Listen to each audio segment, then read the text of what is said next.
ازاي تكوني عارفه ان اختك جايه النهارده وبتعشق محشي البتنجان والكوسه من ايدك؟ لا ده انت لازم تقومي وتعمليه حالا. ويا سلام بقى لو مع بطايه جميله كده متحمره بالزبده واللبن، حاجه عظمه.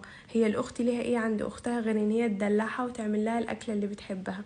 بس قبل ما نبدا الفيديو ما تنسوش تعملوا لي لايك وشير ومتابعه وكملوا الفيديو للاخر. يلا بينا نشوف هنعمل الجبروت ده ازاي. اول حاجه بقى هنعمل الصلصه في حله على النار. نزلت بشويه زيت حلوين وبعد كده هنزل بالبصل. طبعا كتري بصل على قد ما تقدري عشان يطلع مسكر معاكي وجميل. واول ما يدبل هنزل بعصير الطماطم وبس كده، وهسيبها تاخد وتدي مع بعضها عشان تتسبك كويس. نستغل بقى الوقت ده ونروح نقور المحشي البتنجان والكوسه. يلا بينا. هبدأ افرغها معاكم بالشكل ده. البتنجان لازم نرفع سمك الجوانب على عكس محشي الكوسة. بجد محشي البتنجان من احسن المحاشي المفضلة بالنسبة لي، وكمان هنعمله تركاية كده هتعلي الطعم جدا جدا. كده خلاص خلصته وغسلته كله وحطيته كمان في مية وملح، وعملت الكوسة وشرحتها من بره كده بالسكينة، ودي اختياري زي ما تحبوا طبعا. بعد كده هحمر البتنجان في زيت على نار متوسطة. هنزل بالبتنجان يا دوبك يدبل على خفيف كده، هقلبه على الناحية التانية. بجد يا جماعة التركية دي بتخلي طعمه حلو جدا جدا. وبس كده وهطلعه من الزيت، وطبعا بحطه في مصفى عشان يصفي الزيوت اللي فيه.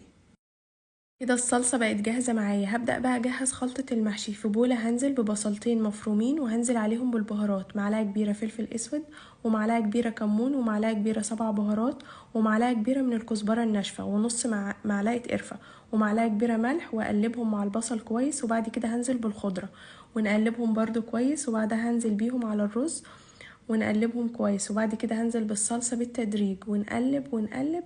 واخر حاجة بقى بضيفها معاكم معلقتين كبار قشطة بلدي. دي بقى بتودي طعم المحشي في حتة تانية خالص. وبس كده هبدأ احشي معاكم محشي البتنجان والكوسة. طبعا مش هنحشي المحشية للاخر علشان لما بيستوي اوريدي الرز بيزيد، ولو مليتها على الاخر هتلاقيه معجن معاكي جدا ومش مستوي خالص. تمام. هحشي الكوسة بنفس الطريقة بس مش بكتر رز برضه عشان ما تكونش مكتومة، وهعمل معاكم كام واحدة. وبعد ما اخلص هبدأ ارصه في صينية. انا بحب اعمله في الصينية جدا. انتوا طبعا دي حاجة ترجع لكم، تعملوه في صينية عادي تعملوه في حلة عادي، كده كده الطعم هو بيبقى طعمه حلو وجميل في الحالتين، سواء في الحلة او في الصينية. بس انا عن نفسي بحب اعمله في الصينية جدا. زي ما انتوا شايفين كده هرص الكوسة جنب بعض كده، وبعد كده هرص البتنجان. وبعد ما خلصت حشية فاض معايا شوية رز حشيت بيهم الفلفل.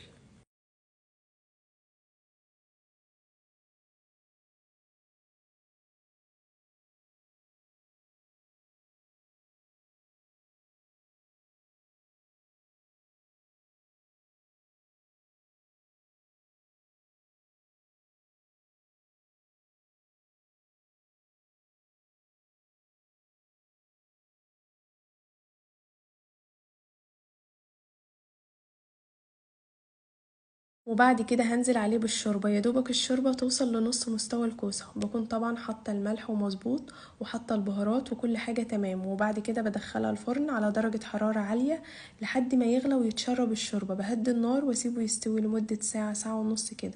وبعد ما يستوي هفتح عليه الشوايه ياخد لون من فوق. وبس كده. ايه الجمال ده! بجد خطير وطعمه تحفه. بجد بجد الطريقة دي حلوة جدا. انا والله بعمل عظمة يا جماعة.